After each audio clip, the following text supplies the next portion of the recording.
ആരാധന പ്രമുഖനായ പരമന്ദ ആധ്യാത്മിക ഗുരു അങ്ങ്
എടുക്കണ്ടോ 43 എടുക്കണ്ടോ? 43. 44 തൊട്ടെടുക്കണം. 43 കഴിഞ്ഞു ഇന്നലെ.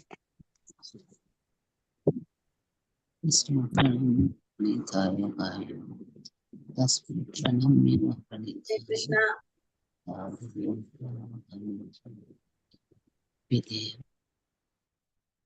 ഹരേ കൃഷ്ണ. ഓം നമോ ഭഗവതേ വാസുദേവായ.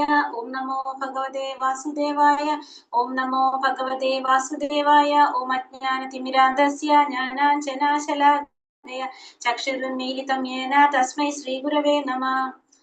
ശ്രീ ചൈതന്യ മനോഭീഷ്ടം സ്ഥാപിതം യേന ഭൂതലേ സ്വയം രൂപകഥാ മഹ്യം ദദാതി സോപദാന്തികം. വന്ദേഹം ശ്രീഗുരോ ശ്രീയുതപദകമലം ശ്രീഗുരോൻ വൈഷ്ണവാം ച ശ്രീരൂപം സാഗ്രജാതം സഗണ രഘുനാഥാന്വിതം തം സജീവം സാദൈതം സാവധൂതം പരിജനസഹിതം ശ്രീകൃഷ്ണ ചൈതന്യ ദേവം ശ്രീരാധാ കൃഷ്ണ പാദാൻ സഗണ ലളിതാ ശ്രീ വിശാഖാന്വിതാംശ്ച. ഹേ കൃഷ്ണ കരുണാ സിന്ധോ ദീനബന്ധോ ജഗത്പദേ ഗോപേശ ഗോപിക കാന്ത രാധാ കാന്ത നമോസ്തുതേ. തപ്ത കാഞ്ചന ഗൗരാംഗി ശ്രീരാധേ വൃന്ദാവനേശ്വരി വൃഷഭാനുസുതേ ദേവി പ്രണമാമി ഹരിപ്രിയേ. വാഞ്ചാകൽപതരൂപേശ്ച കൃപാ സിന്ധോഭ്യേവ ച പതിതാനാം പാവനേഭ്യോ വൈഷ്ണവേഭ്യോ നമോ നമഃ. നമോ വിഷ്ണുപാദായ കൃഷ്ണപൃഷ്ഠായ ഭൂതലേ ശ്രീമതേ ഭക്തിവേദാന്ത സ്വാമിനിധി നാമിനേ. നമസ്തേ സാരസ്വതേ ദേവേ ഗൗരവാണി പ്രചാരിണേ നിർവിശേഷ ശൂന്യവാദി പാശ്ചാത്യദേശതാരിണേ. ജയ ശ്രീ കൃഷ്ണ ചൈതന്യ പ്രഭു നിത്യാനന്ദ ശ്രീ അദ്വൈത ഗദാധര ശ്രീവാസാദി ഗൗര ഭക്തവൃന്ദ. ഹരേ കൃഷ്ണ കൃഷ്ണ കൃഷ്ണ ഹരേ ഹരേ ഹരേ രാമ രാമ രാമ ഹരേ ഹരേ. ഹരേ കൃഷ്ണ. ശ്രീ ശ്രീ രാധാ ഗോവിന്ദ് ടെമ്പിൾ ഇസ്കോൺ മാംഗ്ലൂരിന്റെ ഭഗവത്ഗീത ക്ലാസ്സിലേക്ക് എല്ലാവർക്കും സ്വാഗതം. അധ്യായം 11 ശ്ലോകം 44 എന്ന് പഠിച്ചുകൊണ്ടിരിക്കുന്നത്. ഇപ്പോ 43 കഴിഞ്ഞു മാതാജി. ഇന്ന് 44 എടുക്കണം. അധ്യായം ഏതാണ് നമ്മൾ പഠിച്ചുകൊണ്ടിരിക്കുന്നത്? 11. എന്തിനെ കുറിച്ചാ പഠിച്ചുകൊണ്ടിരിക്കുന്നത്? ഇപ്പൊ എന്താ നമ്മളിപ്പോ 11ാമത്തെ അധ്യായത്തിൽ പഠിച്ചുകൊണ്ടിരിക്കുന്നത്? വിശ്വരൂപം ഭഗവാൻ. അല്ല, ഭഗവാന്റെ വിശ്വത്തെ കുറിച്ചാണ് നമ്മളിപ്പോ പഠിച്ചുകൊണ്ടിരിക്കുന്നത്. എന്തൊക്കെ ഇത്രയും ശ്ലോകത്തിൽ നിങ്ങൾക്ക് എന്താ മനസ്സിലായിണ്ടായിരുന്നത്? എന്തൊക്കെ കണ്ടു നിങ്ങൾ ഇതില്? ഒന്ന് പറഞ്ഞേ, ജസ്റ്റ് എന്തോ പറഞ്ഞോളൂ. വിശ്വരൂപം കാണണമെന്ന് ആഗ്രഹിച്ചു. ഭഗവാൻ അത് കാണിച്ചു കൊടുത്തു. ഓക്കെ. കൃഷ്ണന്റെ ശരീരത്തിൽ നിന്നും ദേവന്മാരെയും സകല ജീവജാലങ്ങളെയും താമരപ്പൂവിലിരിക്കുന്ന ബ്രഹ്മദേവനെയും മഹാദേവൻ, ഋഷികൾ, ദിവ്യ സർപ്പഗണങ്ങൾ എല്ലാവരെയും അർജുനന് കാണാൻ സാധിക്കുന്നുണ്ടായിരുന്നു. അവർക്കും കാണാൻ സാധിച്ചു. അവസാനം ഭഗവാൻ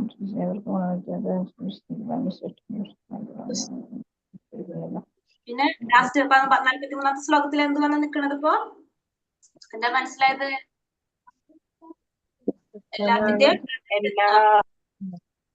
എല്ലാത്തിന്റെ ആദ്യവും അന്ത്യവും എല്ലാം പരമാത്മാവ് തന്നെ.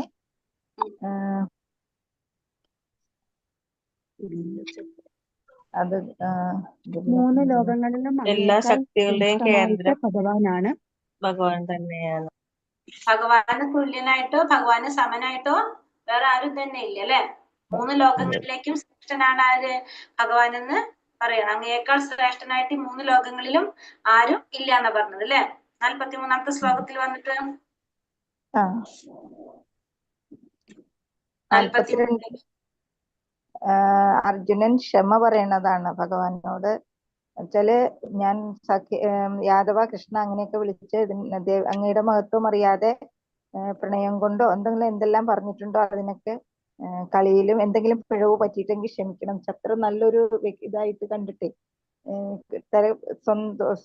തരം ഇതായിട്ട് പോയാൽ പെരുമാറിപ്പോയല്ലോ എന്നുള്ള ഒരു മനസ്താപം കൊണ്ട് ക്ഷമ പറയണതാണ് 42-ല്.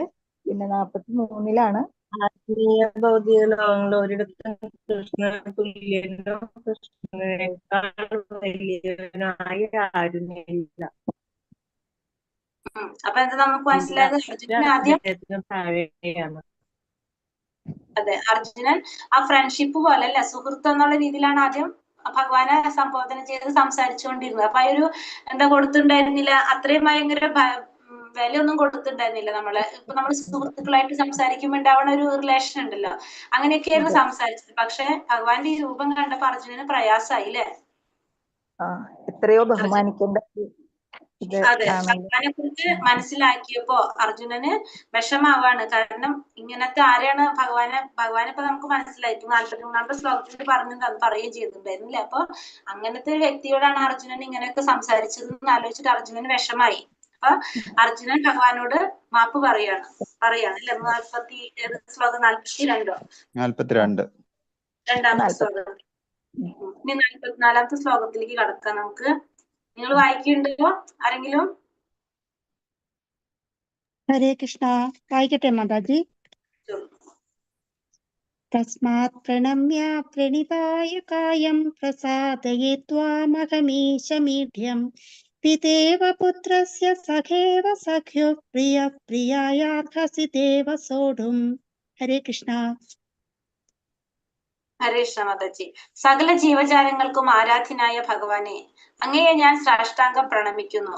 പ്രസാദിക്കണമേ. മകന്റെ ധിക്കാരത്തെ അച്ഛൻ എന്ന പോലെ, സുഹൃത്ത് തന്റെ സുഹൃത്തിന്റെ അവിവേകത്തെ എന്ന പോലെ, ഭർത്താവ് ഭാര്യയുടെ പെരുമാറ്റത്തെ എന്ന പോലെ ഞാൻ അങ്ങയോട് ചെയ്തിരിക്കാവുന്ന പിഴകൾ അങ്ങ് ക്ഷമിക്കണമേ. എന്താ പറഞ്ഞത്? സകല ജീവജാലങ്ങൾക്കും ആരാധ്യനായ ഭഗവാനെ, അങ്ങയെ ഞാൻ സാഷ്ടാംഗം പ്രണമിക്കുന്നു. എല്ലാ ജീവജാലങ്ങൾക്കും ആരാധ്യനാണ് ആര്? ഭഗവാൻ. ആ ഭഗവാന് പ്രണമിക്കുകയാണ് ചെയ്യുന്നത്. സാഷ്ടാംഗം പ്രണമിക്കുകയാണ്. ആരാണ് പ്രണമിക്കുന്നത്? അർജുനൻ പ്രണമിക്കുകയാണ് അല്ലെ. പിന്നെന്താ പറഞ്ഞത്? മകന്റെ ധിക്കാരത്തെ എന്ന പോലെ, മകന്റെ ധിക്കാരത്തെ അച്ഛൻ എന്ന പോലെ, സുഹൃത്ത് തന്റെ സുഹൃത്തിന്റെ അവിവേകത്തെ എന്ന പോലെ, ഭർത്താവ് ഭാര്യയുടെ പെരുമാറ്റത്തെ എന്ന പോലെ ഞാൻ അങ്ങയോട് ചെയ്തിരിക്കാവുന്ന പിഴകൾ അങ്ങ് ക്ഷമിക്കണമേ. അർജുനൻ പറയാണ് എങ്ങനെയാണ്? ഒന്ന് അച്ഛൻ മകനോട് ക്ഷമിക്കുന്ന പോലെ, സുഹൃത്തുക്കൾ തമ്മിൽ ഉണ്ടാവുന്ന ഒരു പ്രോബ്ലം ഉണ്ടെങ്കിൽ അവർ തമ്മിൽ ക്ഷമിക്കുന്നത് പോലെ, ഭർത്താവ് ഭാര്യയുടെ പെരുമാറ്റത്തെ ക്ഷമിക്കുന്നത് പോലെ അങ്ങ് ഞാൻ ചെയ്തു പോകുന്ന പിഴകൾ എന്തെങ്കിലും ഉണ്ടെങ്കിൽ അത് എന്നോട് ക്ഷമിക്കണേ എന്നാണ് ആര് പറയുന്നത്? അർജുനൻ ഭഗവാനോട് ആവശ്യപ്പെടുന്നത്. കാരണം നമുക്കറിയാം, ഇപ്പൊ ഒരു മകന്റെയും അച്ഛന്റെയും ബന്ധം എന്ന് പറഞ്ഞു കഴിഞ്ഞാല് എത്ര തെറ്റൊരു മകൻ ചെയ്താലും ആ അച്ഛൻ ആ മകൻ എന്ന് വെച്ചാൽ വളരെ പ്രിയപ്പെട്ട മകനാണ് അല്ലെ. ആ മകന് വേണ്ടിയിട്ട് പിന്നെയും അച്ഛൻ എന്ത് ചെയ്തുകൊണ്ടിരിക്കും? മകന് വേണ്ടിയിട്ട് ഓരോ കാര്യങ്ങൾ അച്ഛൻ ചെയ്തുകൊണ്ടിരിക്കും. സുഹൃത്തുക്കളും തമ്മിൽ അങ്ങനെ തന്നെയാണ്. കാരണം അവരുടെ ബന്ധത്തിന് യാതൊരു പ്രോബ്ലം ഇല്ലാണ്ടിരിക്കാൻ അങ്ങോട്ടും ഇങ്ങോട്ടും അവർ തമ്മിൽ അഡ്ജസ്റ്റ് ചെയ്തുകൊണ്ടിരിക്കും. ഭർത്താവും ഭാര്യയും തമ്മിലുള്ളൊരു ബന്ധവും അങ്ങനെ തന്നെയാണ്. അപ്പൊ അതേപോലെ തന്നെ ഞാൻ അങ്ങയോട് ചെയ്ത പിഴകൾ എന്തെങ്കിലും ഉണ്ടെങ്കിൽ അങ്ങ് എന്നോട് ക്ഷമിക്കണേ എന്നാണ് പറയണത്. ഇവിടെ പറഞ്ഞത് കൃഷ്ണനെ സ്വന്തം മകനെ പോലെ, ചിലർ ഭഗവാൻ എന്ത് ചെയ്യാണ്? ഒരു മകനെ പോലെ, മറ്റു ചിലർ ഭർത്താവിനെ പോലെ, അല്ലെങ്കിൽ സുഹൃത്തിനെ പോലെ, യജമാനെ പോലെയൊക്കെ കരുതിയിട്ടാണ് സ്നേഹിക്കുന്നത്. അപ്പൊ അർജുനനും സുഹൃത്തും അർജുനനും ഭഗവാനും സുഹൃത്തുക്കളാണ്. ഒരച്ഛനോ ആത്മമിത്രമോ ഭർത്താവോ ക്ഷമിക്കുന്നത് പോലെ ഭഗവാനും എന്ത് ചെയ്യണം? ആ ഭക്തന്റെ തെറ്റിനെ പൊറുക്കണം എന്നാ പറയുന്നത്. അപ്പൊ ഭഗവാൻ എന്ത് ചെയ്യണം? ആ ഭക്തന്റെ തെറ്റിനെ ഭഗവാന് പൊറുക്കാൻ സാധിക്കണേ എന്നാണ് ഇവിടെ ഭഗവാനോട് ആര് പറയുന്നത്? അർജുനൻ പറയുന്നത്.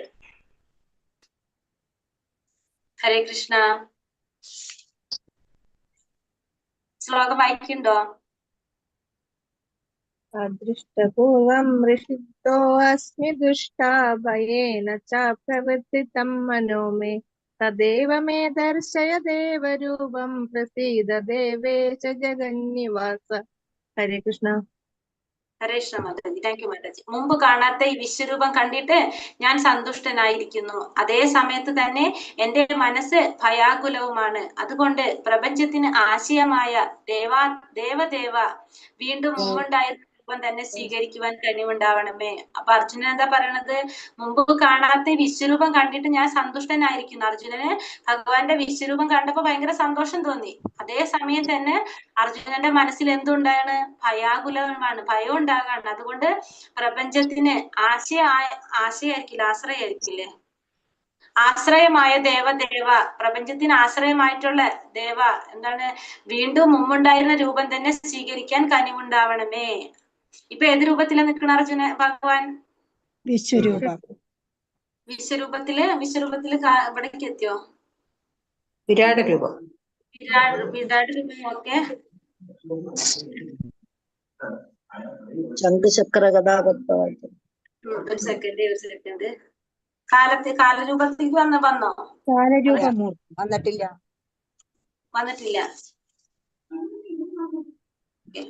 അപ്പൊ ഇവിടെ എന്താ ഭഗവാനോട് പറഞ്ഞത്? മുൻപ് കാട്ടിട്ടുള്ള വീണ്ടും മുമ്പുണ്ടായിരുന്ന രൂപം തന്നെ സ്വീകരിക്കാനായിട്ട് കനിവുണ്ടാവണേന്നാണ് ആര് പറയുന്നത്? അർജുനൻ ഭഗവാനോട് ആവശ്യപ്പെടുന്നത്. ഹരേ കൃഷ്ണ മാതാജി, ഒരു ഡൗട്ട് ചോദിച്ചോട്ടെ? മാതാജി, കാലം രൂപമൂർത്തി അത് തുടങ്ങിയില്ലേ? അതാ ഭഗവാൻ ഉവാച തൊട്ട് തുടങ്ങത്തില്ലേ മാതാജി? അത് ഞാനത് ചോദിച്ചത് നിങ്ങളുടെ അടുത്ത്. ഞാനത് വായിക്കാണ്ട് കയറിയത് ചോദിച്ചതാ. കാലരൂപത്തെ കാലോസ്മി ലോകക്ഷേത്ര പ്രവർത്തോ, ആ ശ്ലോകം തൊട്ടല്ലേ കാലരൂപം? കാലരൂപത്തിലാ ഭഗവാൻ. അതെ. അപ്പൊ കാലരൂപത്തിൽ ഭഗവാനെ കണ്ടപ്പോ അർജുനന് പേടിയാവാണ് ചെയ്യേണ്ടത് അല്ലെ? അതുകൊണ്ടാണ് അർജുനൻ എന്താവശ്യപ്പെടുന്നത്? മുമ്പുണ്ടായിരുന്ന രൂപത്തിലേക്ക് തന്നെ മാറാനായിട്ടല്ലേ ഭഗവാനോട് ഭയം കാണിക്കാൻ. ഇവിടെ മനസ്സ് ഭയാകുലമാണെന്ന് പറഞ്ഞു ഇവിടെ അർജുനൻ. അപ്പൊ അർജുനന് ഈ കാലരൂപത്തിലേക്ക് വന്നപ്പോ അർജുനൻ എന്തായി? നാരായണ രൂപം അപേക്ഷിക്കുകയാണ്. അപ്പൊ ഭഗവാനോട് എന്താ പറയണത്? മുമ്പുണ്ടായിരുന്ന രൂപം തന്നെ സ്വീകരിക്കാൻ കനിയുണ്ടാവണേന്നാ പറയണത്. അപ്പൊ മുമ്പുണ്ടായിരുന്ന രൂപം ഏതായിരുന്നു ഇതിനു മുന്നേ? നാരായണ രൂപം. നാരായണ രൂപത്തിൽ തന്നെ തന്റെ സുഹൃത്തായ കൃഷ്ണൻ പരമദിവ്യോത്തമ പുരുഷനാണെന്നും ആശ്ചര്യകരമായ വിശ്വരൂപത്തെ കാണിക്കാൻ അദ്ദേഹത്തിന് കഴിവുണ്ടെന്നും മനസ്സിലാക്കിയ അർജുനൻ വളരെ സന്തുഷ്ടനായി. അപ്പൊ അർജുനൻ എന്താ സന്തോഷം തോന്നാൻ കാരണം? കൃഷ്ണൻ എന്ന് വെച്ചാല് ഭഗവാൻ പരമദിവ്യോത്തമ പുരുഷനാണെന്ന് മാത്രല്ല, ആശ്ചര്യകരമായിട്ടുള്ള വിശ്വരൂപത്തെ കാണിക്കാൻ അദ്ദേഹത്തിന് കഴിവുണ്ടെന്നുള്ളത് ആർക്ക് മനസ്സിലാക്കിയ അർജുനന് സന്തോഷായി. പിന്നീട് കലർപ്പില്ലാത്ത മൈത്രി ബന്ധത്താൽ തന്നെ എത്രയെത്ര തെറ്റുകൾ താൻ കൃഷ്ണനോട് ചെയ്തു തീർക്കണമെന്നോർത്ത് അർജുനൻ ഭയക്രാന്തനാകുന്നു. അർജുനൻ ഭയക്കാണ് ചെയ്യുന്നത്. പിന്നീട് എന്താ പറഞ്ഞത്?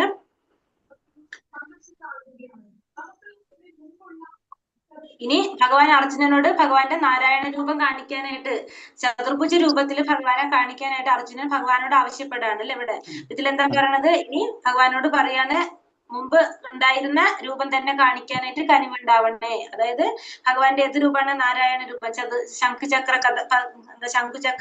കഥാപത്മത്തോടു കൂടിയ ഭഗവാന്റെ രൂപം കാണാനായിട്ട് അർജുനൻ ഭഗവാനോട് അഭ്യർത്ഥിക്കുകയാണ്. ആ രൂപത്തിലേക്ക് തിരിച്ചു വരാനായിട്ട് ഭഗവാനോട് ആവശ്യപ്പെടാണ് ആര്? അർജുനൻ.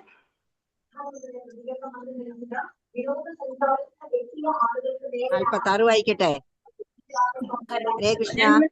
എല്ലാവരും വായിച്ചോളൂ. മാതാജി അൺമ്യൂട്ട് ചെയ്തിട്ട് വായിച്ചോളൂ. കിരീടിനം ഗദിനം ചക്രഹസ്തം ഇച്ഛാമി ത്വാം ദ്രഷ്ടുമഹം തദൈവ തേനൈവ രൂപേണ ചതുർഭുജേന സഹസ്രബാഹോ ഭവ വിശ്വമൂർത്തേ. ഹരേ കൃഷ്ണ. Thank you Mataji. ഹേ സഹസ്രബാഹുവായ വിശ്വരൂപ, 4 കൈകളും ശിരസിൽ കിരീടവും കൈകളിൽ ശംഖുചക്ര ഗദാപത്മങ്ങളുള്ള അങ്ങയുടെ ആ രൂപം കാണാൻ ഞാൻ ആഗ്രഹിക്കുന്നു. ഭഗവാൻ അത് കാണിച്ചു തരണമേ. എന്താണ് ഭഗവാനോട് പറയുന്നത്? ഭഗവാന്റെ വിശ്വരൂപ, സഹസ്രബാഹുവായ വിശ്വരൂപ എന്നാണ് ഭഗവാനെ വിശേഷിപ്പിക്കുന്നത്. എന്താ പറയുന്നത്? 4 കൈകളും ശിരസിൽ കിരീടവും കൈകളിൽ ശംഖുചക്ര ഗദാപത്മങ്ങളോട് കൂടിയ അങ്ങയുടെ ആ രൂപം കാണാനായിട്ട് ഞാൻ ആഗ്രഹിക്കുന്നു. ഭഗവാനോട് പറയണം അതെനിക്ക് കാണിച്ചു തരണേന്നാണ് അർജുനൻ ഭഗവാനോട് ആവശ്യപ്പെടുന്നത്.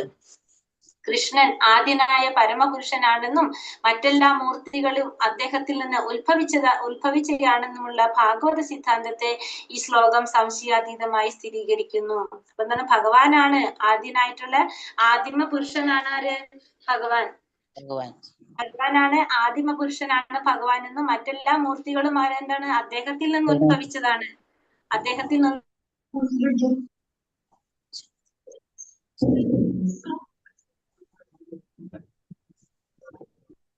കേക്കണില്ലല്ലോ മാതാജി.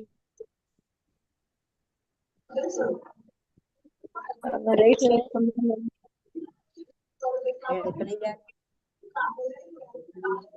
എന്ന മറ്റെല്ലാ രൂപമെടുത്താലും അദ്ദേഹം എങ്ങനെയാണ്? ഈശ്വരനായിട്ട് തന്നെ ഭഗവാൻ ആരാണ്? കൃഷ്ണനെ നമ്മൾ എന്താ പറയാ? അവതാരി എന്നാണ് പറയാ. ആ കൃഷ്ണൻ അവതാരിയായ ഭഗവാൻ അവതാരിയാണ്. കാരണം ഭഗവാനിൽ നിന്നാണ് എല്ലാ രൂപങ്ങളും വരുന്നത്. അതുകൊണ്ട് ശ്രീകൃഷ്ണൻ അവതാരിയാണ്. ബാക്കി എല്ലാതും അവതാരം എന്ന് പറയും. ഭഗവാന് നമുക്ക് എന്താ പറയാ, നമുക്കിപ്പോ കൃഷ്ണൻ ആരാവാൻ പറ്റുന്നത്? രാമനായിട്ടും നരസിംഹ ഭഗവാനായിട്ടും എല്ലാ രൂപങ്ങളും കൈക്കൊള്ളാനായിട്ട് ആർക്ക് സാധിക്കുന്നുണ്ട്? നാരായണനാകാനായിട്ട് ശ്രീകൃഷ്ണന് സാധിക്കും. പക്ഷെ ശ്രീരാമന് കൃഷ്ണനാകാൻ സാധിക്കും, കൃഷ്ണന് ശ്രീരാമനാകാൻ സാധിക്കും, ശ്രീരാമന് കൃഷ്ണനാകാൻ സാധിക്കുമോ? ഇല്ല. ഭഗവാൻ കൃഷ്ണനാണ് ആര്? കൃഷ്ണൻ അവതാരിയാണ്. ആ ഭഗവാനിൽ നിന്നാണ് എല്ലാ അവതാരങ്ങൾ ഉണ്ടാകുന്നത്. പക്ഷെ അവർക്ക് തിരിച്ചാരാകാൻ സാധിക്കില്ല? കൃഷ്ണനാകാനായിട്ട് സാധിക്കില്ല. അപ്പൊ ഇവിടെ ഭഗവാനോട് പറഞ്ഞത് കേൾക്കണില്ലല്ലോ ഇടയ്ക്കിടയ്ക്ക്. ഞാൻ അതുകൊണ്ട് നെറ്റ് പ്രോബ്ലം ഉള്ളതുകൊണ്ടാണ് വീഡിയോ ഓഫ് ചെയ്തത്. ഇപ്പൊ കേൾക്കുന്നുണ്ടോ? ഇപ്പൊ ക്ലിയർ ആണോ? ക്ലിയർ ആണ്. ക്ലിയർ ആണ് മാതാജി. ഓക്കെ, വായിക്കാം. ഒരു മിനിറ്റ്.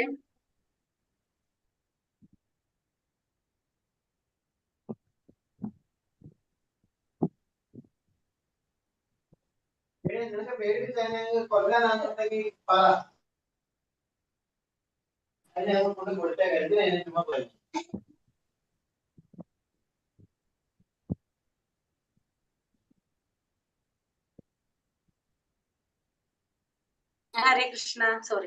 അപ്പൊ എന്താ പറയുക, ഭഗവാന്റെ ഏത് രൂപം എടുത്താലും അദ്ദേഹം ഈശ്വരനായിട്ട് തന്നെ നിൽക്കും. എല്ലാ രൂപങ്ങളിലും അദ്ദേഹം എങ്ങനെയാണ് ഭഗവാൻ നിൽക്കുന്നത്? ഭഗവാനെ ഒരിക്കലും നമ്മൾക്കറിയാം, ഭഗവാന്റെ ശരീരത്തിന് നമുക്ക് ഓരോ പ്രായം എത്തും തോറും, ഓരോ വയസ്സ് കഴിയും തോറും നമ്മുടെ ശരീരത്തിന് എന്ത് സംഭവിച്ചുകൊണ്ടിരിക്കുന്നുണ്ട്? നമ്മുടെ ശരീരത്തിന് മാറ്റം വന്നു അല്ലെ? നമുക്കിപ്പോ നമ്മൾ 10 വയസ്സിലുള്ള ശരീരം അല്ല നമുക്ക് ഒരു 50 വയസ്സാവുമ്പോ 70 വയസ്സാവുമ്പോ അല്ല, നമുക്ക് ശരീരത്തിന് പല രീതിയിലുള്ള മാറ്റങ്ങൾ സംഭവിച്ചുകൊണ്ടിരിക്കുന്നത്. പക്ഷെ ഭഗവാൻ എന്നും എങ്ങനെയാണ്? നവയൗവന യുക്തനായിട്ടാണ് ഭഗവാൻ നിൽക്കുന്നത്. ഏതൊരു സമയത്തും ഭഗവാൻ ഒരേപോലെ തന്നെയാണ് ഭഗവാൻ കാണുന്നത്. അതാണ് ഭഗവാന്റെ എന്താണത്? സച്ചിദാനന്ദ രൂപങ്ങൾ, ഭഗവാന്റെ സനാതന ഭാവമാണത്. കൃഷ്ണന്റെ പരമദിവ്യോത്തമ പുരുഷനായ ഭഗവാൻ കൃഷ്ണന്റെ സനാതന രൂപമാണത് നമുക്ക് മനസ്സിലാക്കുന്നത്. കൃഷ്ണന്റെ യാഥാർത്ഥ്യം അറിഞ്ഞവർക്ക് ഉടനെ തന്നെ എന്ത് ചെയ്യാൻ സാധിക്കും? ഈ ഭൗതിക ലോകത്തിന്റെ മാലിന്യത്തിൽ നിന്ന് മുക്തനാകാൻ സാധിക്കും. ഭഗവാനെ കുറിച്ച് ശരിയായ രീതിയിൽ മനസ്സിലാക്കി കഴിഞ്ഞാൽ ഈ ഭൗതിക ലോകത്തിന്റെ മാലിന്യത്തിൽ നിന്ന് മുക്തനായിട്ട് മുക്തനാകാൻ സാധിക്കും. എന്നിട്ട് അവർ എവിടേക്കാ പോകാം? ഭൗതിക മാലിന്യത്തിൽ നിന്ന് മാറിയിട്ട് ഭഗവാന്റെ ഹരേ കൃഷ്ണ. അടുത്ത ശ്ലോകം വായിച്ചോളൂ. ശ്രീ ഭഗവാനുവാചം.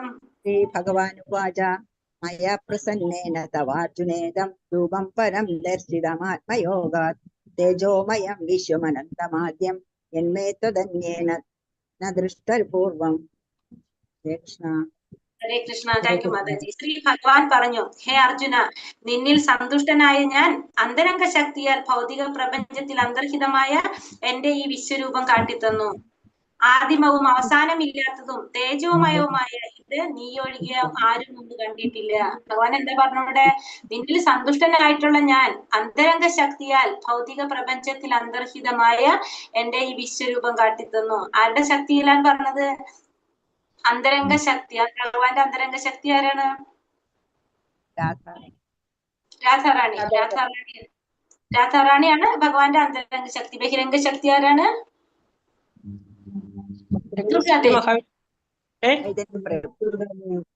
ദുർഗാദേവി. ഭഗവാന്റെ രണ്ട് ശക്തി അന്തരംഗ ശക്തിയും ബഹിരംഗ ശക്തി. അന്തരംഗ ശക്തിയായിട്ടുള്ളത് രാധാറാണി, ബഹിരംഗ ശക്തിയായിട്ടുള്ളത് മായാദേവി അല്ലെങ്കിൽ ദുർഗാദേവി.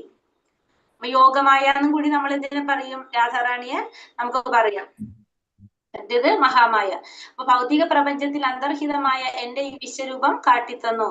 ആദിമവും അവസാനമില്ലാത്തതും തേജോമയവുമായ ഇത് നീ ഒഴികെ വേറെ ആരും മുമ്പ് കണ്ടിട്ടില്ല. അപ്പൊ ഈ രൂപം അർജുനൻ ഒഴികെ വേറെ ആരും മുമ്പ് കണ്ടിട്ടില്ല എന്ന് പറയുന്നത്. കാരണം മനുഷ്യർക്ക് ഊഹിക്കാൻ പോലും ആവാത്ത ഇതാണ് എന്ത് ഭഗവാന്റെ ഈ രൂപം. അത് കാണാനായിട്ട് സാധാരണ സാധിക്കുന്നില്ലല്ലോ. അതിന് ഭഗവാൻ ഇപ്പൊ അർജുനൻ എന്ത് കൊടുത്തിട്ടാണ്, ദിവ്യ ചക്ഷുസ് കൊടുത്തിട്ടാണ് അർജുനന് ഭഗവാന്റെ ഈ വിശ്വരൂപം കാണാനായിട്ട് സാധിച്ചു തന്നെ. മനുഷ്യർക്ക് നമുക്ക് ഊഹിക്കാൻ പോലും സാധിക്കുന്നതല്ലത്. കാരണം ഈ പ്രപഞ്ചം മുഴുവൻ വ്യാപിച്ചു നിൽക്കുന്ന ഈ വിശ്വരൂപമാണ് അർജുനൻ ഒരു സ്ഥലത്ത് നിന്നിട്ട് അർജുനൻ അത് കാണാൻ സാധിച്ചത്. അത് ഭഗവാന്റെ കാരുണ്യം കൊണ്ടാണ് അത് കാണാനായിട്ട് ആർക്ക് സാധിച്ചത്? അർജുനന് സാധിച്ചത്. അർജുനന് അത് കിട്ടിയത് ഭഗവാന്റെ കാരുണ്യം കൊണ്ടാണ്. ഇതിനു മുന്നേ വേറെ ആർക്കും കാണാനായിട്ട് സാധിച്ചില്ല.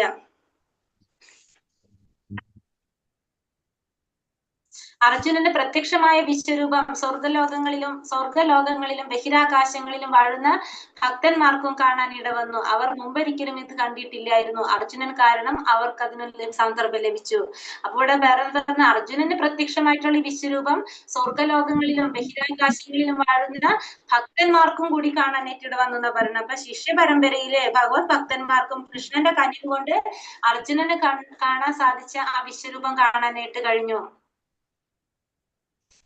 പിന്നെ അവർ മുമ്പൊരിക്കലും ഇത് കണ്ടിട്ടില്ലായിരുന്നു. അർജുനൻ കാരണം അവർക്കും അതിനുള്ള അവസരം ലഭിച്ചു. അപ്പൊ ഭഗവാന്റെ ഭക്തന്മാർക്കും കൂടി എന്ത് കാണാനായിട്ട് അവസരം ലഭിച്ചു എന്നാ പറയുന്നത്? ഭഗവാന്റെ വിശ്വരൂപം കാണാനായിട്ട് അവസരം ലഭിച്ചു. ദുര്യോധനൻ കൃഷ്ണന്റെ ശാന്തി സന്ദേശം കൈക്കൊള്ളാതിരുന്നപ്പോഴാണ് അവിടെ ഏതാണ്ട് ഇതുപോലുള്ള ഒരു വിശ്വരൂപം കാണിച്ചത്. എന്നാൽ അതും അർജുനൻ യുദ്ധരംഗത്തിൽ കണ്ട രൂപവും വ്യത്യസ്തങ്ങളാണ്. അപ്പൊ ഇതിനു മുന്നും ആർക്ക് കാണാൻ സാധിച്ചിട്ടുണ്ടായിരുന്നു ഭഗവാന്റെ വിശ്വരൂപം? ദുര്യോധനെ കാണിച്ചിരുന്നു പറയാണല്ലേ. പക്ഷെ അത് വ്യത്യാസമുണ്ടെന്ന് പറയാണ്. അർജുനന് കാണിച്ചു കൊടുത്ത രൂപത്തിനേക്കാളും വ്യത്യാസമുണ്ട്. യുദ്ധരംഗത്തിൽ കണ്ടതും വ്യത്യാസമുണ്ട്, വ്യത്യാസമുണ്ട്. രണ്ടും തമ്മിൽ വ്യത്യാസമുണ്ട്. അത് ഭഗവാൻ തന്നെ പറഞ്ഞല്ലോ, അർജുനനാണ് കാണുന്നതെന്ന് പറഞ്ഞല്ലോ. അപ്പൊ ദുര്യോധനന് കാണിച്ചു കൊടുത്ത് വ്യത്യാസമുണ്ട്. പക്ഷെ എങ്കിലും ദുര്യോധനനും എന്ത് കാണാൻ സാധിച്ചിരുന്നു? വിശ്വരൂപം കാണാനായിട്ട് സാധിച്ചിരുന്നു എന്ന് പറയാണ്. ഹരേ കൃഷ്ണ മാതാജി വായിക്കും.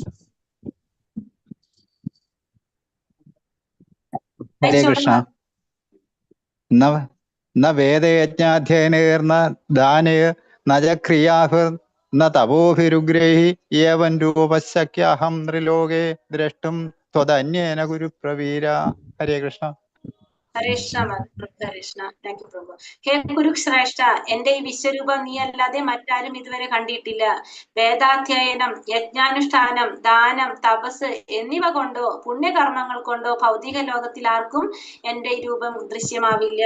അപ്പൊ ഭഗവാന്റെ വിശ്വരൂപം ഇതിനു മുന്നേ വേറെ ആരും കണ്ടിട്ടില്ല. അത് വേദാധ്യയനം നടന്നത് കൊണ്ടോ യജ്ഞാനുഷ്ഠാനം ചെയ്തത് കൊണ്ടോ ദാനങ്ങൾ കൊടുത്തത് കൊണ്ടോ തപസ് ചെയ്തത് കൊണ്ടോ അതേപോലുള്ള പുണ്യകർമ്മങ്ങൾ ചെയ്തത് കൊണ്ടോ ഒന്നും ആർക്കും കാണാൻ സാധിക്കുന്നതല്ല എന്ത് ഭഗവാന്റെ വിശ്വരൂപം എന്ന് പറയാണ്. അപ്പൊ അത്രയും എന്താണ് പ്രധാനപ്പെട്ടത്, അല്ലെങ്കിൽ അത്രയും എന്താ പറയുക, ദുർലഭമായിട്ട് കാണാൻ കിട്ടുന്നതാണ് എന്ത് ഭഗവാന്റെ വിശ്വരൂപം. അതിപ്പോ നമ്മൾ യജ്ഞാനുഷ്ഠാനം ചെയ്യുന്നതും ദാനം ചെയ്യുന്നതും തപസ് വേദാധ്യയനം ഒക്കെ ചെയ്യുന്നത് എന്താണ്?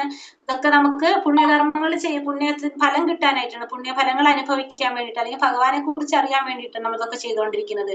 ഇതൊക്കെ ചെയ്താലും നമുക്ക് എന്ത് കാണാൻ സാധിക്കില്ല. ഇതൊക്കെ ചെയ്തത് കൊണ്ടുള്ള ഫലം കൊണ്ട് നമുക്ക് ഭഗവാന്റെ രൂപം ദർശിക്കാനായിട്ട് നമുക്ക് സാധിക്കില്ല എന്ന് പറയാം. ഭൗതിക ലോകത്തിൽ ആർക്കും അതിനുള്ള ഭഗവാന്റെ രൂപം ദർശിക്കാനായിട്ട് സാധിക്കില്ല. ഈ പറഞ്ഞ കാര്യങ്ങളൊന്നും ചെയ്താലും ഈ പുണ്യകർമ്മങ്ങളൊക്കെ ചെയ്തത് കൊണ്ടും ഭൗതിക ലോകത്തിൽ ആർക്കും ഈ ഭഗവാന്റെ രൂപം ദർശിക്കാനായിട്ട് സാധിക്കില്ല.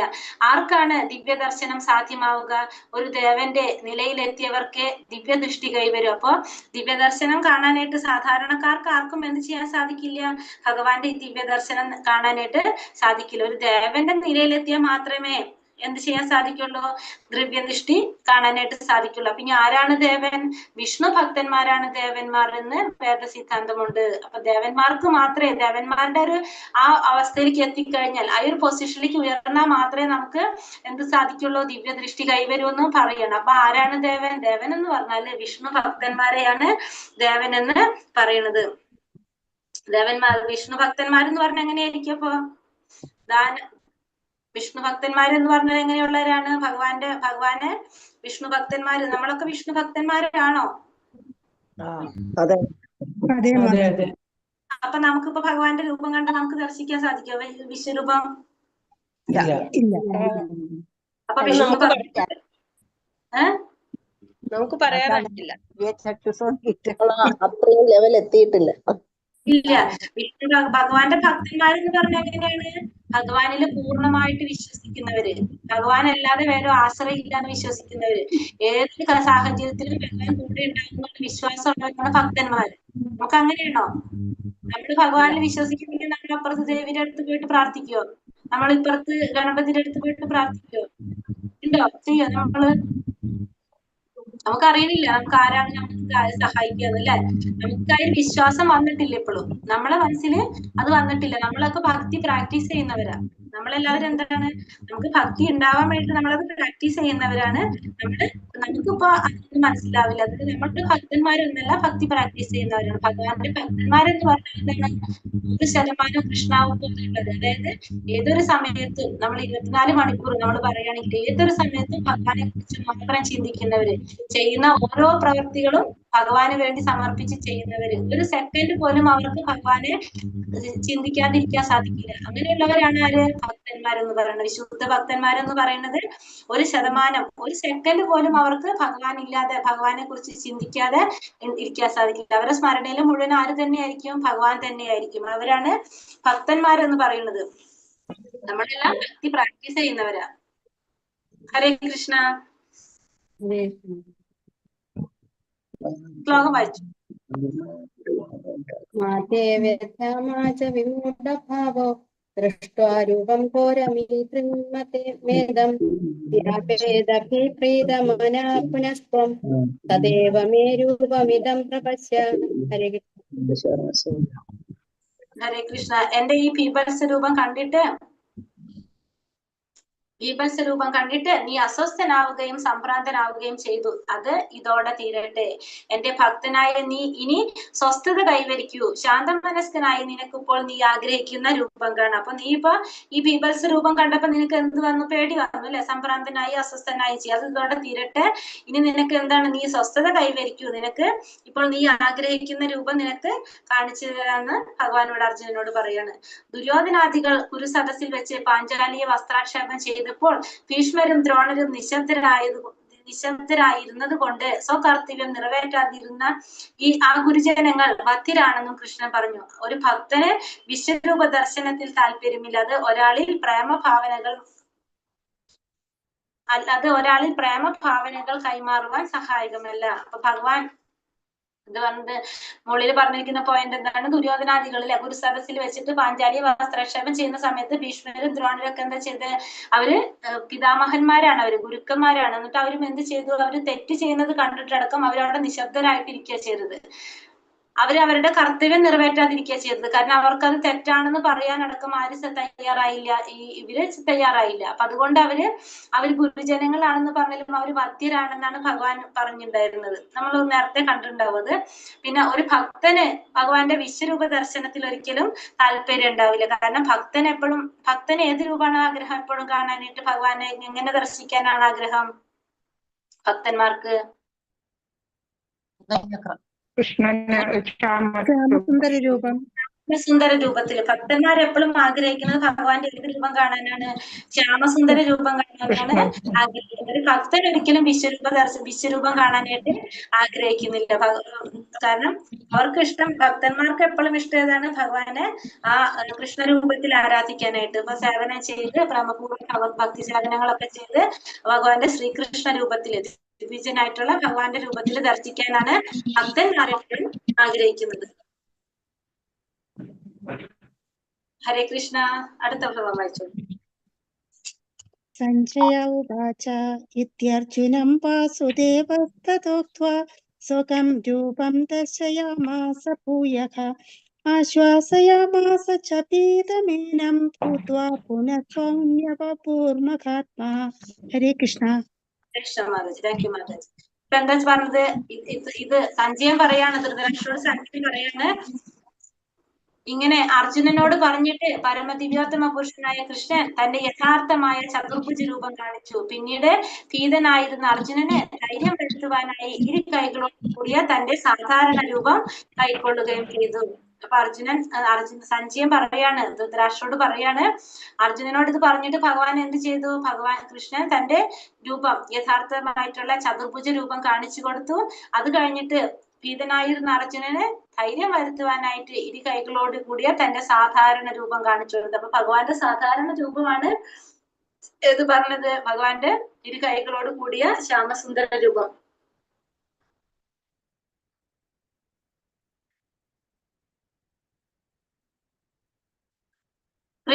കൃഷ്ണൻ ദേവകി വാസുദേവരുടെ പുത്രനായി ആദ്യം അവർക്ക് മുന്നിൽ പ്രത്യക്ഷപ്പെട്ടത് ചതുർഭുജനായ നാരായണ രൂപത്തിലാണ്. പിന്നെ മാതാപിതാക്കളുടെ അപേക്ഷ അനുസരിച്ച് ഒരു സാധാരണ മനുഷ്യ ശിശുവിന്റെ രൂപം കണ്ടു. അർജുനന് തന്നെ ചതുർഭുജ ആകൃതിയിൽ കാണുന്നതിൽ അല്ല സവിശേഷ താല്പര്യമെന്ന് കൃഷ്ണൻ അറിയാമായിരുന്നു.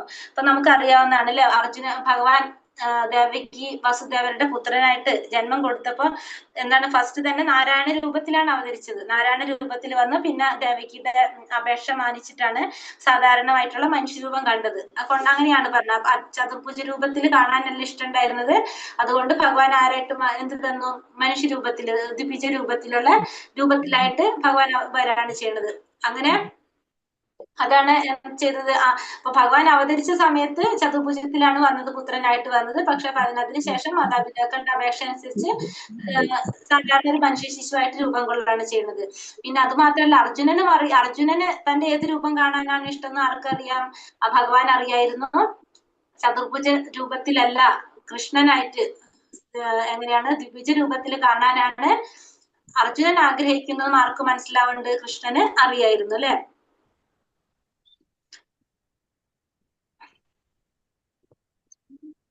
ഹരേ കൃഷ്ണ. വായിച്ചോളൂ.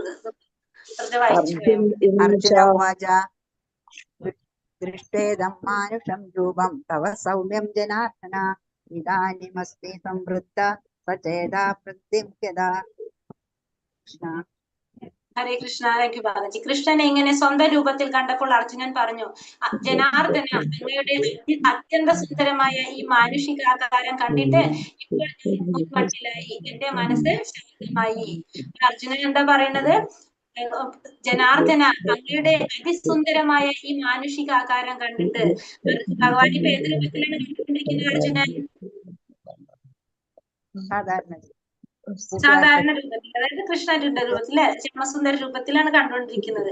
അപ്പൊ പറയാണ്, അങ്ങനെ കണ്ടപ്പോ അത്യന്ത സുന്ദരമായി മാനുഷികാകാരം കണ്ടിട്ട് ഇപ്പോൾ ഞാൻ മുൻപട്ടിലായി, എന്റെ മനസ്സ് ശാന്തമായി. അർജുനന്റെ മനസ്സ് ശാന്തമായി. അർജുനിൽ ഉണ്ടായിരുന്ന ആ ഭീതിയൊക്കെ പോയി. കാരണം ആ കാലരൂപത്തിൽ കണ്ടു. അപ്പൊ അതൊക്കെ കണ്ടപ്പോ അർജുനന് ഭയങ്കര പേടിയായിട്ട് നിൽക്കായിരുന്നു അല്ലെ. കാരണം എല്ലാവരും ആ ദ്രംശകൾക്ക് ഉള്ളിലേക്ക് പോകുന്നതൊക്കെ കണ്ടപ്പോ അർജുനന് ഭയങ്കര പ്രയാസമായിട്ട് വിഷമിച്ചായിരുന്നു നിന്നിരുന്നത്. ഇപ്പൊ അർജുനൻ ഭഗവാനെ ശ്യാമസുന്ദര രൂപത്തിൽ കണ്ടപ്പോ അർജുനന്റെ മനസ്സ് ശാന്തമായി. അർജുനൻ പഴയ പോലെ മുൻമട്ടിലായെന്ന് അർജുനൻ പറയാണ്.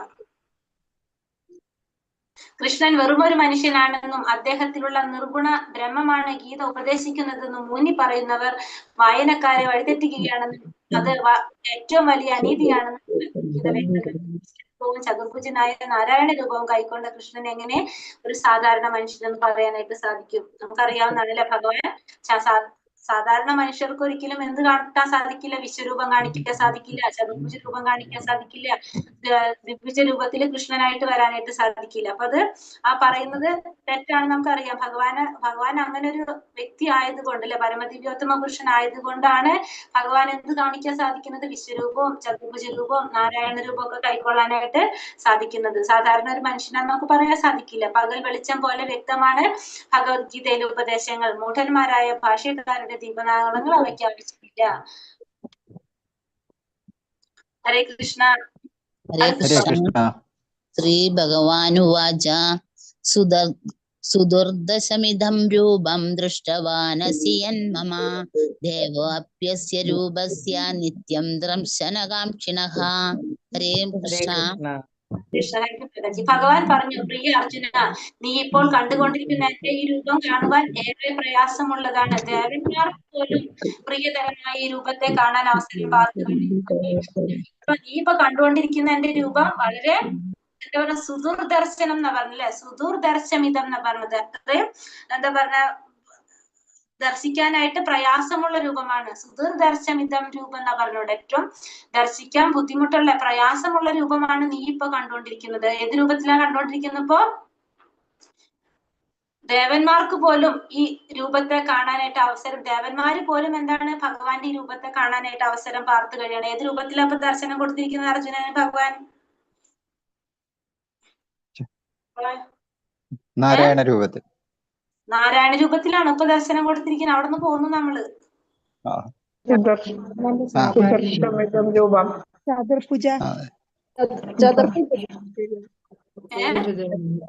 ചതുർഭുജ രൂപം. നിങ്ങളൊക്കെ ചതുർഭുജ രൂപത്തിലാണ് ഇപ്പൊ കണ്ടുകൊണ്ടിരിക്കുന്നത്. ഞാനിപ്പോ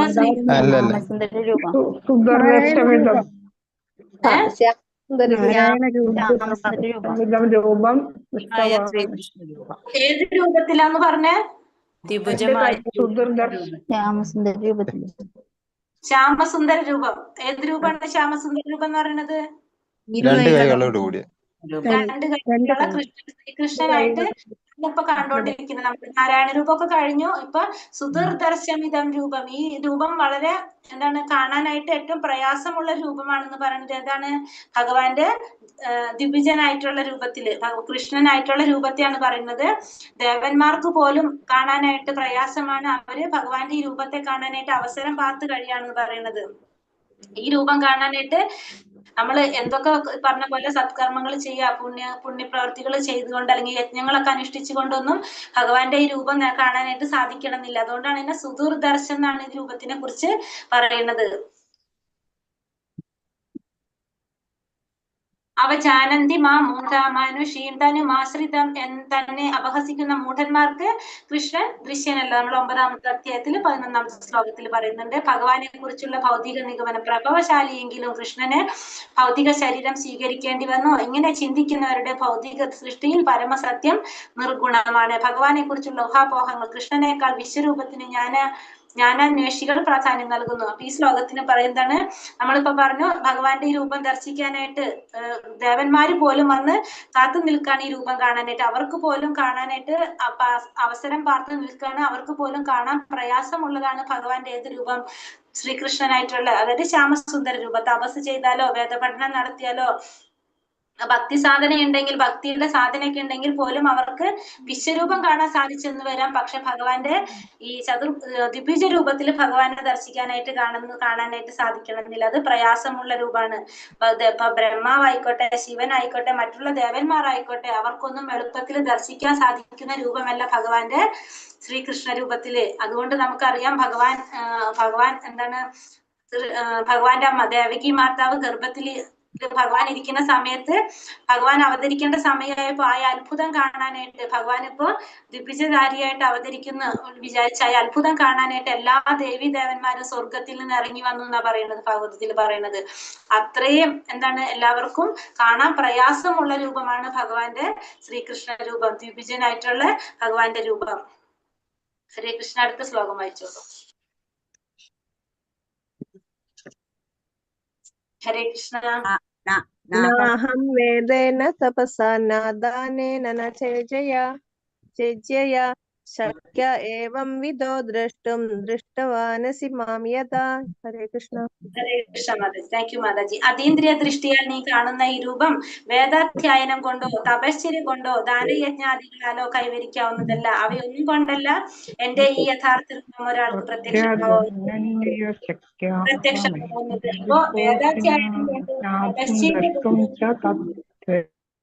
വേദാധ്യയനം കൊണ്ടും തപശ്ചര്യ കൊണ്ടും ദാനയജ്ഞാദികളൊന്നും ചെയ്തുകൊണ്ടും എന്ത് കാണാൻ സാധിക്കില്ല? ഭഗവാന്റെ യഥാർത്ഥ രൂപം, ഭഗവാന്റെ യഥാർത്ഥ രൂപം ദർശിക്കാനായിട്ട് ഒരാൾക്ക് സാധിക്കില്ല എന്ന് പറയുന്നത്. ഭഗവാന് ഈ അതീന്ദ്രിയ ദൃഷ്ടിയിൽ നീ കാണുന്ന ഈ രൂപം വേദാധ്യയനം ചെയ്തത് കൊണ്ടോ തപസ്സുകൾ ചെയ്തത് കൊണ്ടോ ദാനം യജ്ഞങ്ങൾ ചെയ്തത് കൊണ്ടോ കൈവരിക്കാനായിട്ട് സാധിക്കില്ല. ഭഗവാന്റെ ഈ രൂപം ദർശിക്കാനായിട്ട് ഇതൊന്നും ചെയ്താൽ സാധിക്കില്ല. ഭഗവാന്റെ കാരുണ്യം ഉണ്ടെങ്കിൽ മാത്രമേ നടക്കുള്ളൂ. എന്റെ ഈ യഥാർത്ഥ രൂപം ഒരാൾക്ക് പ്രത്യക്ഷമാകുന്നത് ഇവയൊന്നും കൊണ്ടല്ല എന്നാണ് ഇവിടെ ഭഗവാൻ പറയുന്നത്. വ്യാകരണ ജ്ഞാനം കൊണ്ടും വെറും പാണ്ഡിത്യം കൊണ്ടും മാത്രം വൈദിക സാഹിത്യ പഠനം നിർവഹിച്ചവർക്കും പേരിന് വേണ്ടി ക്ഷേത്രങ്ങളിൽ പോയി കൃഷ്ണനെ ആരാധിക്കുന്നവർക്കും കൃഷ്ണനെ അറിയാനാവില്ല. ഭക്തിപൂർവമായ സേവനം കൊണ്ട് മാത്രമേ ഭഗവാൻ അറിയാനായിട്ട് സാധിക്കുള്ളൂ. അപ്പൊ ഭഗവാൻ അറിയണമെങ്കിൽ എന്ത് വേണം? ഭക്തിയുടെ സേവനം ചെയ്യണം. സേവനം ചെയ്താൽ മാത്രമേ ഭഗവാൻ അറിയാൻ സാധിക്കുള്ളൂ. ബാക്കി നമ്മൾ എന്ത് ചെയ്തിട്ടും ഒരു കാര്യം ഉണ്ടാവില്ല. നമ്മൾ എന്ത് ചെയ്തിരിക്കണം? ഭഗവാനെ കുറിച്ച് അറിയണമെങ്കിൽ നമ്മൾ ഭക്തിപൂർവമായിട്ടുള്ള സേവനം ചെയ്താൽ മാത്രമേ ഭഗവാനെ കുറിച്ച് അറിയാനായിട്ട് സാധിക്കുള്ളൂ എന്നുള്ളത് ഇവിടെ ക്ലിയർ ആയിട്ട് പറയാണ് നമ്മളടുത്ത്. അപ്പൊ പേരിന് വേണ്ടിയിട്ട് നമ്മളിപ്പോ ക്ഷേത്രത്തിൽ പോയി കൃഷ്ണൻ ആരാധിക്കുന്നുണ്ട്, നമ്മളിപ്പോ ഈ എന്തൊക്കെ ചെയ്താലും ഭഗവാനെ കുറിച്ച് മനസ്സിലാക്കണമെങ്കിൽ നമുക്ക് എന്ത് വേണം? നമുക്ക് സേവനം ചെയ്യണം. സേവനം ചെയ്ത് നമ്മൾ പരിശുദ്ധരായാൽ മാത്രമേ നമുക്ക് എന്ത് കിട്ടുള്ളൂ? ഭഗവാനെ കുറിച്ച് ഗ്രഹിക്കാനായിട്ട് സാധിക്കുള്ളൂ. അല്ലാതെ നമ്മുടെ ഈ ഭൗതികമായിട്ടുള്ള ഇന്ദ്രിയങ്ങൾ കൊണ്ട് ഭഗവാനെ കുറിച്ച് മനസ്സിലാക്കാനായിട്ട് സാധിക്കില്ല. ഹരേ കൃഷ്ണ. അടുത്ത ശ്ലോകം. ഹരേ കൃഷ്ണ. ഭക്തിയാ അനന്യയാ ശക്യ അഹമേവം വിധോ അർജുന ജ്ഞാതും ദ്രഷ്ടും ച തത്വേന പ്രവിഷ്ടും ച പരന്തപ. ഹരേ കൃഷ്ണ. താങ്ക് യു പ്രഭു. പ്രിയപ്പെട്ട അർജുന, എന്നിൽ ഏകാഗ്രമായ ഭക്തി കൊണ്ട് മാത്രമേ എന്നെ ഇപ്പോൾ കാണുന്ന മട്ടിൽ നേരിട്ട് കാണാനും അറിയാനും സാധിക്കുകയുള്ളൂ. ഈ മാർഗത്തിൽ കൂടി മാത്രമേ എന്റെ നിഗൂഢതയിലേക്ക് പ്രവേശിക്കാൻ സാധിക്കുകയുള്ളൂ. അപ്പൊ ഭഗവാനിൽ ഏകാഗ്രമായ ഭക്തി ഉണ്ടെങ്കിൽ മാത്രമേ ഭഗവാനെ കുറിച്ച് അറിയാനും മനസ്സിലാക്കാനും നേരിട്ട് കാണാനും സാധിക്കുള്ളൂ. ഭക്തിയിലൂടെ മാത്രമേ ഭഗവാൻ അറിയാൻ സാധിക്കുള്ളൂ. ഭക്തി എന്ന് പറഞ്ഞാൽ എന്താണ്? ഭക്തിയുടെ സേവനാണ്. നമ്മള് ഭക്തി എന്ന് പറയുന്നത് ഭക്തിയുടെ സേവനാണ്. ഭക്തി ഉണ്ടെങ്കിൽ മാത്രമേ ഭഗവാൻ അറിയാൻ സാധിക്കുള്ളൂ. ഈ മാർഗത്തിൽ കൂടെ അല്ലാതെ ഭഗവാന്റെ നിഗൂഢതയിലേക്ക് പ്രവേശിക്കാനായിട്ട് നമുക്ക് സാധിക്കില്ല. ഊഹാപോഹ പ്രക്രിയ കൊണ്ട് ഭഗവത്ഗീത മനസ്സിലാക്കാൻ ശ്രമിക്കുന്ന ആധികാരികത്വം ഇല്ലാത്ത വ്യാഖ്യാതാക്കൾ വൃഥാ സമയം പാഴാക്കലാണ്. കൃഷ്ണനെ കുറിച്ച് അറിയേണ്ടവർ വൈദിക ഗ്രന്ഥങ്ങളിലുള്ള ആധികാരികമായ നിബന്ധനകളെല്ലാം അനുസരിക്കണം. തപസ്സുകൾ അനുഷ്ഠിക്കണം. അപ്പൊ വൈദിക ഗ്രന്ഥങ്ങളിൽ എന്തൊക്കെയാണോ നിബന്ധനകൾ പറഞ്ഞിരിക്കുന്നത് അങ്ങനെയുള്ളവർക്കും അത് പാലിക്കുന്നവർക്ക് മാത്രമാണ് ഭഗവാനെ മനസ്സിലാക്കാനും ഭഗവാനെ കുറിച്ച് അറിയാനും സാധിക്കുള്ളൂ. അതനുസരിച്ച് നമ്മൾ തപസ്സുകൾ അനുഷ്ഠിക്കുക. നമ്മുടെ ജീവിതം ക്രമീകരിച്ചാൽ മാത്രമേ നമുക്ക് ഭഗവാനെ കുറിച്ച് അറിയാനായിട്ട് സാധിക്കുള്ളൂ. അത് പലതരത്തിൽ പറയുന്നുണ്ട്. നമ്മൾ എന്തൊക്കെയാ പറഞ്ഞ വൈദിക ഗ്രന്ഥങ്ങളിൽ പറയുന്നത് എന്തൊക്കെയാണ്? നമ്മള് തപസ് ചെയ്യാൻ ആഗ്രഹിക്കുന്നവര് നമ്മൾ എങ്ങനെയൊക്കെയാണ് തപസ് ചെയ്യുന്നത്? ഇപ്പൊ നമുക്കറിയാം കലികാലത്തിൽ നമ്മൾ തപസ്സൊന്നും നമുക്ക് ചെയ്യാൻ സാധിക്കില്ല. അപ്പൊ നമുക്ക് എന്ത് ചെയ്യാം? ജന്മാഷ്ടമി നാളില് അല്ലെങ്കിൽ ഭഗവാൻ അവതരിച്ച നാള് അല്ലെങ്കിൽ ഏകാദശികൾ ഇതിലൊക്കെ നമ്മൾക്ക് എന്ത് ചെയ്യാം? ജനങ്ങൾക്ക് കൃഷ്ണാവബോധം പ്രചരിപ്പിക്കാനായിട്ട് ലോകം മുഴുവനും നമുക്ക് എന്ത് ചെയ്യാം? കൃഷ്ണാവബോധം പ്രചരിപ്പിക്കാനായിട്ട് ശ്രമിക്കാം. പിന്നെ അതുപോലെ തന്നെ കൃഷ്ണാവബോധം പ്രചരിപ്പിക്കുക എന്നുള്ളതിന് ഏറ്റവും വലിയൊരു കാര്യം എല്ലാവരും ഭഗവാനെ കുറിച്ചുള്ള ഒരു അവബോധം എല്ലാവരിലും ഉണ്ടാക്കുക. പിന്നെ അതുപോലെ തന്നെ എന്താണ്? നമ്മൾ നാമം ജപിക്കുക. ഇതേപോലത്തെ കാര്യങ്ങളൊക്കെ ചെയ്യുക. അതൊക്കെയാണ് നമുക്ക് എന്ത് ചെയ്യാൻ സാധിക്കുന്നത്? നമ്മൾ ഇതിൽ പറഞ്ഞിരിക്കുന്ന വൈദിക ഗ്രന്ഥങ്ങളിൽ പറഞ്ഞിരിക്കുന്നതൊക്കെ അനുസരിക്കുക. ഭക്തിയുടെ സേവനങ്ങൾ ചെയ്യുക. അതൊക്കെ ചെയ്യുമ്പോഴാണ് നമുക്ക് എന്ത് അറിയാൻ സാധിക്കുന്നത്? ഭഗവാനെ കുറിച്ച് അറിയാനും മനസ്സിലാക്കാനൊക്കെ സാധിക്കുന്നത്. ഹരേ കൃഷ്ണ. പ്രവാഹിച്ചോളൂ. ഹരേ കൃഷ്ണ. നിർവൈര സർവഭൂതേഷു യസ്സമാമേതി പാണ്ഡവ. ഹരേ കൃഷ്ണ. ഹരേ കൃഷ്ണ. പ്രിയ അർജുന, എന്റെ ശുദ്ധ സേവനത്തിൽ ഏർപ്പെട്ടിരിക്കുന്ന കാമ്യകർമ്മങ്ങളുടെയോ ഊഹാപോഹങ്ങളുടെയോ മാലിന്യം കൂടാതെ എനിക്ക് വേണ്ടി കർമ്മം ചെയ്യുകയും എന്നെ ജീവിതത്തിന്റെ പരമലക്ഷ്യമായി കരുതുകയും സർവഭൂതങ്ങളോടും പെരുമാറുകയും ചെയ്യുന്ന ഭക്തൻ നിശ്ചയമായും എന്നെ പ്രാപിക്കും. പറയണത് എന്റെ ശുദ്ധ സേവനത്തിൽ ഏർപ്പെട്ടിരിക്കുന്ന കാമ്യകർമ്മങ്ങളുടെയോ ഊഹാപോഹങ്ങളുടെയോ മാലിന്യം കൂടാതെ എനിക്ക് വേണ്ടി കർമ്മം ചെയ്യുക, എന്നെ ജീവിതത്തിന്റെ പരമലക്ഷ്യമായിട്ട് കരുതുക, സർവഭൂതങ്ങളോടും സുഹൃത്ത് രൂപേണ പെരുമാറുകയും ചെയ്യുന്ന ഭക്തൻ നിശ്ചയമായും എന്ത് ചെയ്യാൻ സാധിക്കും? അവർക്ക് എന്നെ പ്രാപിക്കാനായിട്ട് സാധിക്കും. ഭഗവാന്റെ ശുദ്ധ സേവനത്തിൽ ഏർപ്പെട്ടുകൊണ്ടിരിക്കുക. കാമ്യകർമ്മങ്ങളുടെയും ഊഹാപോഹങ്ങളുടെയും മാലിന്യൊന്നും കൂടാതെ നമ്മൾ ഊഹാപോഹത്തിലൊന്നും പോകാതെ ഭഗവാന് വേണ്ടി കർമ്മം ചെയ്യുക, എന്നെ തന്നെ ജീവിതത്തിന്റെ പരമലക്ഷ്യമായിട്ട് കരുതുക, എല്ലാത്തിനോടും സർവഭൂതങ്ങളോടും സുഹൃത്ത് രൂപേണ പെരുമാറുകയും ചെയ്യുന്ന ഭക്തന് നിശ്ചയമായും എന്നെ പ്രാപിക്കാനായിട്ട് സാധിക്കും. ഭഗവാന്റെ സേവനത്തിൽ ഏർപ്പെട്ടുകൊണ്ടിരിക്കുക എന്നുള്ളതാണ് മെയിൻ ആയിട്ട് നമുക്ക് ഇവിടെ പറഞ്ഞു തരുന്നത്. ഭഗവാന്റെ ഭക്തിയുടെ സേവനം ചെയ്തുകൊണ്ടിരിക്കുക. മനുഷ്യരാശിക്ക് ഒരു അനുഗ്രഹമാണ് കൃഷ്ണാവബോധം. ഗുരുവിലും കൃഷ്ണനിലും അചഞ്ചലമായ വിശ്വാസമുള്ളവനും അങ്ങനെ ഗുരുവിനാൽ നയിക്കപ്പെടുന്നവനുമായ ഒരാൾക്ക് പരമദിവ്യോത്തമ പുരുഷന്റെ ദർശനം ഉണ്ടാകും. ശ്വേതാശ്വേത ഉപനിഷത്തിൽ പറയാണ്, ഗുരുവിലും കൃഷ്ണനിലും അചഞ്ചലമായ വിശ്വാസം ഉണ്ടാവുക. അങ്ങനെ ഗുരുവിനാൽ നയിക്കപ്പെടുന്ന ഒരാൾക്ക് ഗുരു പറയുന്നത് അനുസരിച്ച് നമുക്ക് ആത്മീയമായ പുരോഗതി ഉണ്ടെങ്കിൽ നമുക്ക് അറിയാം, നമ്മൾ കാണുന്ന ഭൗതിക ലോകത്തില് കാണുന്ന ഭഗവാന്റെ പ്രതിനിധിയാണ് ഗുരു. ആ ഗുരു എന്താണോ പറയുന്നത്, ആ ഗുരു പറയുന്നതിനനുസരിച്ച് നമ്മൾ പ്രവർത്തിക്കുകയാണെങ്കിൽ നമുക്ക് സ്വാഭാവികമായിട്ട് എന്തുണ്ടാകും? ഭഗവാന്റെ പരമദിവ്യോത്തമ പുരുഷനായ ഭഗവാന്റെ ദർശനം നമുക്ക് സാധ്യമാകും. അപ്പൊ നമ്മൾ എന്താ ചെയ്യേണ്ടത്? നമ്മളൊരു ഗുരുവിനെ സമീപിക്കണം. ആ ഗുരു പറയുന്നതനുസരിച്ച് നമ്മൾ അനുശാസിച്ച് എന്താ പറയാ, ഗുരു പറയുന്നതനുസരിച്ച് പ്രവർത്തിച്ചു പോന്നു കഴിഞ്ഞാൽ നമുക്ക് ഭഗവാനെ ദർശിക്കാൻ സാധിക്കും. അതായത് ഭഗവാനെ പ്രാപിക്കാൻ നമുക്ക് സാധിക്കും. അപ്പൊ അതിന് നമുക്ക് ചെയ്യേണ്ടത് എന്താണ്? ഭക്തിയുടെ സേവനം ചെയ്യാന്നുള്ളതാണ് മെയിൻ ആയിട്ടുള്ള കാര്യം. ഭക്തിയുടെ സേവനത്തിലൂടെ മാത്രമേ നമുക്ക് ഇതൊക്കെ ചെയ്യാനായിട്ട് സാധിക്കുള്ളൂ. ഫസ്റ്റ് ഭഗവാന്റെ രൂപം ദർശിക്കണമെങ്കിൽ നമ്മൾ എന്ത് വേണം? നമ്മൾ പറയുന്നത് ഭഗവാന്റെ രൂപം നമുക്ക് ദർശിക്കാൻ സാധിക്കണമെങ്കിൽ നമ്മൾ പരിശുദ്ധരാകണം. പരിശുദ്ധി ഉണ്ടെങ്കിൽ മാത്രമേ നമുക്ക് ഭഗവാനെ ദർശിക്കാനായിട്ട്